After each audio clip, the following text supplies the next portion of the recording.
Mouse was mad. Mouse was hopping mad. "You look ridiculous," said Hare. Mouse stopped hopping. "Let me show you how to hop properly," said Hare, who truly was a hopping whiz. Mouse tried to hop like Hare. Nothing doing. Mouse hop, hop, flopped, splish, into a mucky mud puddle. Now Mouse was really mad, stomping mad. "You call that stomping?" said Bear. Mouse stopped stomping. "Stomping done right should result in the shaking of trees and the rumbling of earth," said Bear. Bear stomped. The trees shook, the earth rumbled. Mouse tried to stomp like Bear. The trees did not shake, the earth did not rumble. Mouse stomp, stomp, flomped, splush, into another mucky mud puddle.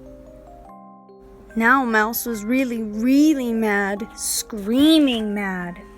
"That's hardly a scream at all," said Bobcat. Mouse stopped screaming. "When I scream, you can hear it echo through the woods." Bobcat screamed to prove his point. It echoed and echoed. Mouse opened his mouth wide and let out the loudest scream he could manage.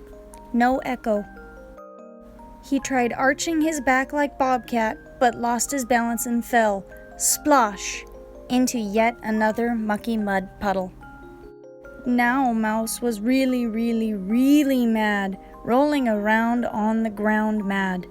"Pull your feet in," said Hedgehog. Mouse stopped rolling.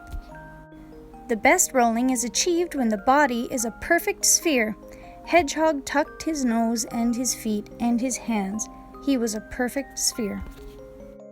Mouse tucked in his nose and his feet and his hands. He was not a perfect sphere, but he was close. He pulled in his tail and rolled around and around, sploosh, into the muckiest puddle of all. Now Mouse was really, really, really, really mad, standing still mad. Mouse did not hop, he did not stomp, he did not scream or roll on the ground. He stood very, very still. "Impressive," said Hare. "What control," said Bear. "Are you breathing?" asked Hedgehog. Mouse took a deep breath. He let his breath out. Bobcat heard air whistle through Mouse's nose, but he did not see Mouse move. "Inspiring," said Bobcat. Bobcat stood very still. He breathed deep and tried not to move. "Your ears twitched," said Hare. "Let me try," but he could not keep his tail from wiggling. Bear tried, but when he breathed deep, trees moved and the ground shook a little. Hedgehog came closest, but even he could not keep his bristles from bristling. They stood together for a long time, breathing and trying to be still. And then Mouse realized he was no longer mad. "I feel better now," said Mouse. "You look better now," said Bear. "But you need a bath," said Hedgehog.